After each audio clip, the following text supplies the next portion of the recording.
ओम शांति। आपका दिन शुभ हो। आप जो भी कर्म करें आप उसमें सफलता मिले और जो भी आप संकल्प किए हो आपका सिद्ध हो। मेरी यही शुभ भावना और शुभकामना है। आज के वीडियो में हम चर्चा करेंगे कि कर्म कैसे अपना हिसाब लेने आती है। लेकिन इस चर्चा करने से पहले आपको इस पर बिलीव भी करना पड़ेगा कि कर्म हिसाब लेने आती है, कर्म का फल मिलता है। क्योंकि बहुत सारे बाबा ने उनको ऐसा लगता होगा ये सब बेकार की बातें हैं, इसका कुछ नहीं होता है, अपने कर्म करो जो करो, पर कोई नहीं होता, कुछ ऐसा कुछ होता तो जो लोग बुरे कर्म कर रहे हैं उसको फल क्यों नहीं मिलता है, उसको क्यों नहीं तुरंत सजा मिलती है, वो तो बुरे कर्म करके भी सुखी से रहते हैं। देखिए, बहुत सारे क्वेश्चंस दिमाग में उठना जायज भी है, क्योंकि हम देखते हैं जो लोग पाप कर्म कर रहे हैं वो मजे से रह रहे हैं और जो लोग अच्छे कर्म कर रहे हैं उनको और जिंदगी में ऐसी घटनाएं हो रही हैं। कोई प्रियजन चला जा रहा है, कोई कोई बिछड़ रहा है, कोई अपना बच्चा खो दे रहा है, कोई अपनी माता खो दे रही, कोई भाई को खोता है, वो परेशान है, जबकि वो सारे अच्छे कर्म कर रहे हैं अपने जीवन में, जो उनको याद है वो अच्छे कर्म कर रहे हैं। ऐसा क्यों होता है? पहले आपको कर्म सिद्धांत के बारे में नॉलेज रखना जरूरी है। देखिए, ईश्वर तो अपना है, परम पिता है, वो सब देखता है। ईश्वर आपकी कर्मों को भी माफ भी कर देगा। आप उनसे कनेक्टिविटी करके आप उससे प्यार से माफी मांगते हो, आप उससे ध्यान में अपनी सारी जो आपने गलत कर्म किया आप उससे माफी मांगो, वो माफ कर देगा। पर कर्म आपको माफ नहीं करेगा, उसका हिसाब तो आपको चुकाना पड़ेगा। इसकी रियलिटी स्टोरी मैं आपको एक स्टोरी सुनाती हूँ जो हमारे ही जीवन से रिलेटेड है। मेरे एक चाचा जी हैं, उनका जब हम छोटे थे तो उनकी शादी की उम्र थी और उनकी शादी हो गई। बहुत अच्छे भले बहुत संपन्न परिवार में कोई बहुत ही अच्छी लड़की मिली, उनकी जीवन साथी चाची जी हमारी बहुत ही अच्छी है, बहुत अच्छा सा जीवन जी रहा था। सबको अच्छा लगता था कि इनका बहुत ही सुखी परिवार है, दोनों में बहुत प्यार है, बहुत प्रेम है। उनको एक प्यारी सी बच्ची जन्म होती है और वो हैंडीकैप्ड होती है, पैर उनका खराब। लेकिन जब वो बच्ची होती है तो चाची और चाचा हमेशा ये सोचते हैं कि जो हम ना हमारे शरीर खराब, ना इनका शरीर खराब, ना इनका शरीर खराब, ना मेरा शरीर खराब, ना हमारे परिवार में किसी की ऐसी परेशानी, फिर मेरी बच्ची ऐसी क्यों। इस वजह से माता तो चलो ठीक है, वो अपनी बच्ची की सेवा कर रही होती है, लेकिन पिता बहुत टूट चुके होते हैं। चाचा जी हमारे वो डिप्रेशन में चले जाते हैं, इतने ज्यादा दुखी। जब उनसे पूछा जाता है कि भाई क्या है, कोई बात नहीं है, जो है अपना बच्ची को ध्यान दो, लेकिन वो नहीं मानते। माँ जो चाची है वो हमारी, उनको रहा नहीं जाता है और वो डॉक्टर से संपर्क करते हैं, साइकेट्रिस्ट से। इनकी 15 काउंसलिंग होती है, 15 काउंसलिंग में भी ये कुछ नहीं बताते हैं। लेकिन धीरे धीरे करके जब डॉक्टर एक फ्रेंड की तरह व्यवहार करते हैं तो वो अपनी बात बताते हैं कि मेरे शादी से पहले मैं एक लड़की से प्रेम करता था और मैं बहुत सीरियस नहीं था उस रिश्ते को लेकर, लेकिन वो लड़की बहुत सीरियस थी। और जब मेरी शादी किसी और से फिक्स हो जाती है तो मैं उसको बता देता हूँ कि मैं तुमसे शादी नहीं करूँगा, लेकिन वो इस रिश्ते को लेकर काफ़ी सीरियस थी और वो मेरी शादी के बाद वो सुसाइड कर ली थी। और डॉक्टर को ये भी बताते वो लड़की का भी पैर खराब था। और वो जब बच्ची को मैंने जब देखा तो मुझे बस उसी की याद आई। डॉक्टर ने जब ये मैं अपनी वाइफ को इसलिए नहीं बताना चाहता था, अंदर ही अंदर इस चीज को लेकर घुटता था कि मेरी वाइफ भी मुझे जब पता चलेगा तो मुझे छोड़कर चली जाएगी, क्योंकि मैंने उसको धोखा दिया।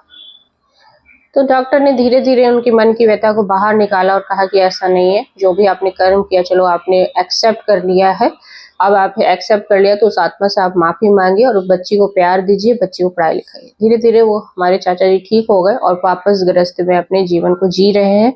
और आज उनकी बच्ची एक IAS पोस्ट पे है, नाम नहीं बताऊंगी, ठीक है। उन्होंने पूरी जीवन उस लड़की को दे दिया है और उन्हीं की सेवा करना, पढ़ाई लिखाई सब कुछ किया और बच्ची ने भी रिटर्न में उनको ये दिया। आज उनका जीवन वापस से सुखी वाले ट्रैक पे है। तो ये देखिए कर्म कैसे हिसाब लिया है। अब इसको आप हिसाब समझ लो, आप जैसा जो इसके साथ करते हो वैसा मिलेगा। इवन हम जब सोचते हैं ना किसी के बारे में तो उसको सामने वाले को महसूस होता है। आप इसको बहुत प्रैक्टिकल वे में करके देख सकते हैं। आप किसी के लिए बुरा सोचो, किसी भी रिश्तेदार को सामने लाओ, उसके लिए बुरा सोचो, बुरा बुरा बुरा, वो देखना वो सामने वाला रिश्तेदार आपसे बातें करना बंद कर देगा।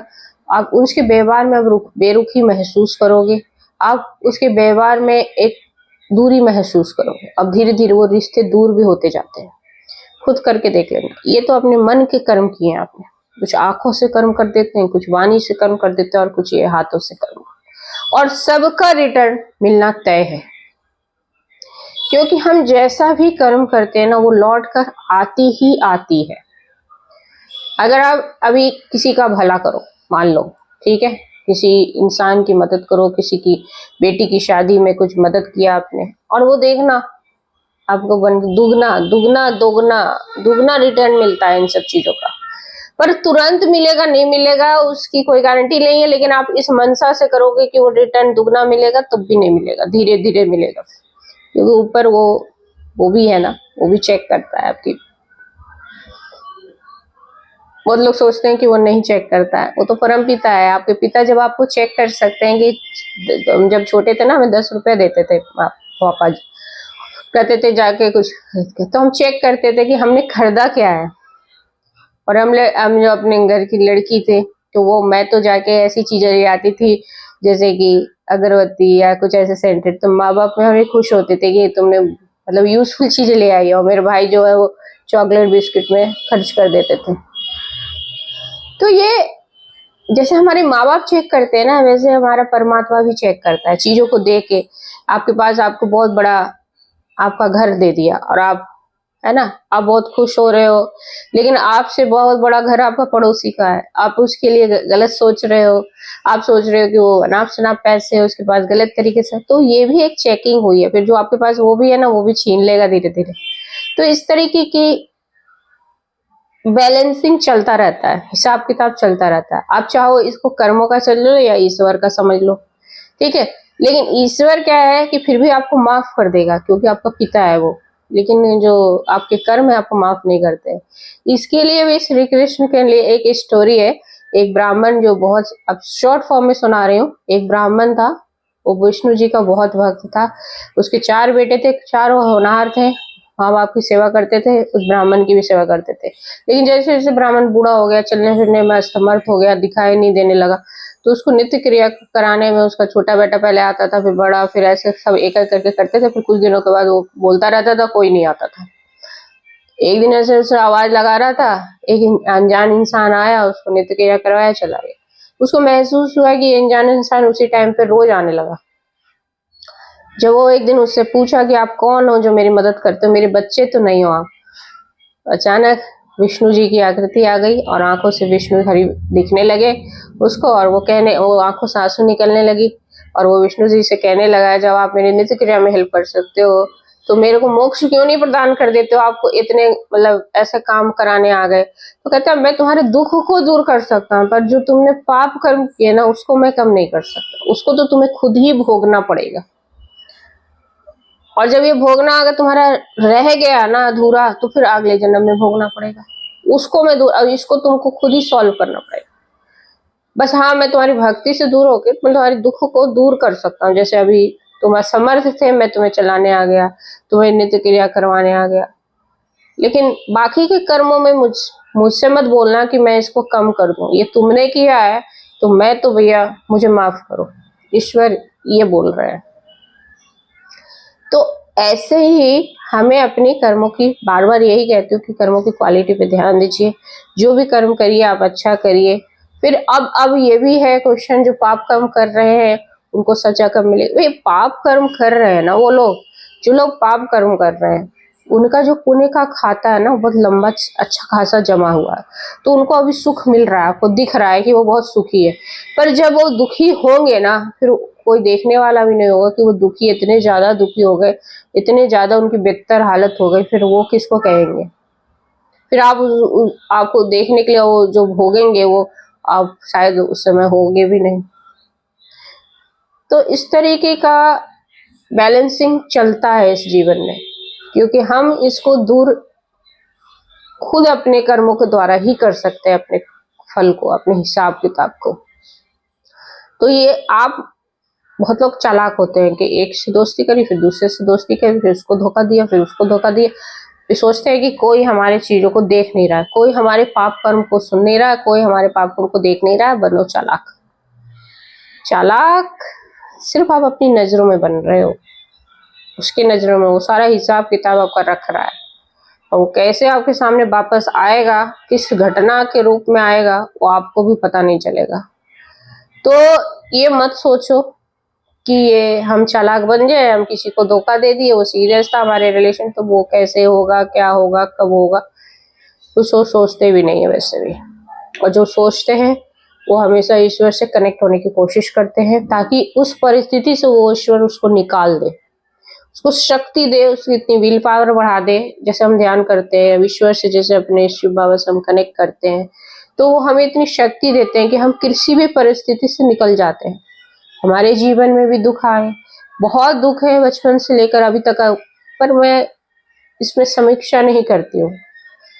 आए हैं, जीवन है, चलेगा, ठीक है, और सुख भी आएगा, दुख भी आएगा। जब आप उससे कनेक्ट हो जाते हो ना, तो आपको ये बातें छोटी छोटी सी लगने लगती है।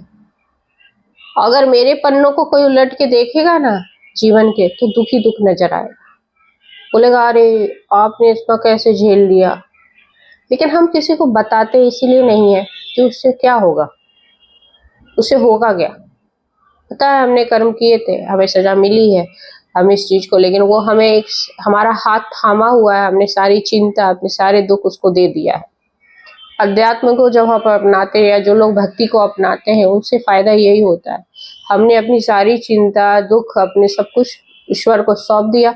अब वो समझे और उसका काम समझे, और हम अपने कर्मों पे ध्यान देंगे, और जो भी हो सके हम समाज की सेवा के लिए थोड़ा अपने जो हमने एक्सपीरियंस किया है, हम चाहेंगे कि आप भी उस चीज से एक्सपीरियंस करके, उससे कुछ सीख कर आप उससे बाहर निकल जाओ। हर किसी के पास तो वीडियो हर कोई देखता नहीं है, अलग अलग तरह के ऑडियंस होते हैं। तो जो हमारी ऑडियंस होगी वो देखेगी, और जो अगर समझने की कोशिश करेगी, अगर 1% भी मैं उनके जीवन को बदल दी तो मेरा सौभाग्य है और उनका भी सौभाग्य है। ठीक है, तो आप सबको ओम शांति। आप अपने कर्मों में आगे बढ़ते रहें और अच्छे अच्छे कर्म करिए। आपका दिन शुभ हो। जय हिंद, जय भारत।